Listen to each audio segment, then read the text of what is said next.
عمرك حسيت انك بتكرر نفس العلاقة، نفس النوع، نفس الوجع، نفس النهاية؟ كأنك عمال بتلف في دايرة وترجع لنقطة الصفر. اسمع دي، انت ما بتختارش الناس، انت بتختار المألوف، حتى لو ده كان بالنسبة لك مؤذي. والنهاردة والأول مرة هتعرف سر التكرار العاطفي وازاي تكسر الدايرة دي. أهلا بيكم، أنا عبد الله مصطفى.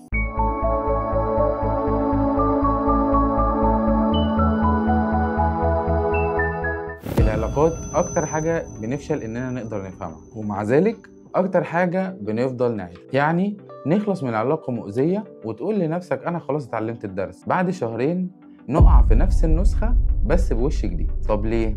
هو ليه العقل دايما بيحب الوجع المألوف؟ ليه بنختار نفس الشكل ونفس الشخصية بس بشكل مختلف؟ النهاردة هنعرف مع بعض ليه. هنعرف دوت من خلال كام خطوة هنتكلم فيهم في الحلقة النهاردة. الخطوة الأولى، ليه بننجذب لنفس النوعية من العلاقات؟ في التسعينات عالم اسمه جون بوالبي وضع نظرية اسمها التعلق. النظرية دي بتقول إيه؟ طريقة التواصل بباباك ومامتك من وانت صغير بتحدد شكل العلاقات اللي انت هتدخلها وانت كبير. في النظرية قسم أنواع التعلق لأربع أنواع: آمن وقلق وتجنبي فوضوي.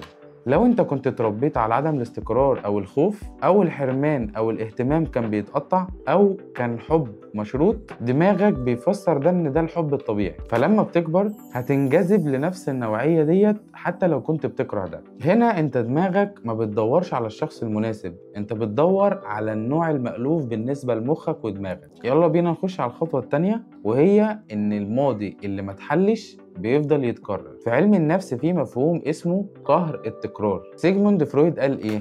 الانسان بيعيد نفس الاحداث لمجرد بس اصلاحها.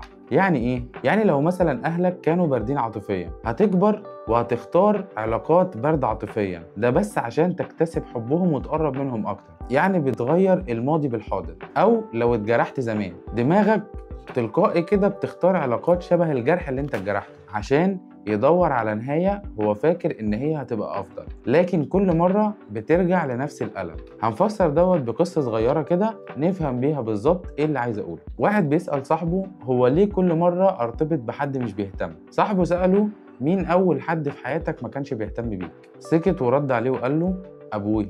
صاحبه قال له أنت مش بتختار شريك، أنت بتعيد طفولتك اللي أنت عشتها. الخطوة الثالثة، إزاي تكسر حلقة التكرار؟ أول نقطة، حاول تكتشف النمط بتاع علاقتك العاطفية. فسر لنفسك ده واسألها، هل أنت بتتعلق زيادة؟ بتخاف من القرب؟ ولا بتتعلق بالناس الصعب الوصول ليهم؟ هنا الوعي بيساوي بداية التحرر. لو فسرت لنفسك ده هتعرف هنا تلاقي انت انهي نوع منهم. النقطة التانية، اكتب قائمة للتكرار. اكتب في ورقة وقلم كده اخر 3 علاقات كنت فيهم، ايه اللي شدك، ايه اللي وجعك، ايه اللي اتكرر معاك. لما تكتب ده انت نفسك هتتفاجئ لما تلاقي نفس السيناريو بيتكرر معاك. النقطة التالتة، واجه جذورك مش علاقاتك. الجملة دي حرفيا ذهبية. انت ما بتعالجش ما بينك وما بين نفسك علاقة عديت منها، انت بتعالج نسخة قديمة منك. حاول تعرف مين اول حد اثر فيك، مين اول حد كسرك، مين اول حد تجاهلك، عشان ما تكررش نفس التجربة دي مع شريك حياتك اللي جاي. النقطة الرابعة، غير مفهومك ونظرتك عن الحب. لو كنت اتربيت على حب مؤذي، العادي بالنسبة ليك بيساوي ألم، فهنا عيد ترتيب دماغك على الاستقرار والاحترام، التواصل والطمأنينة والاهتمام المستمر. ده أكيد بياخد وقت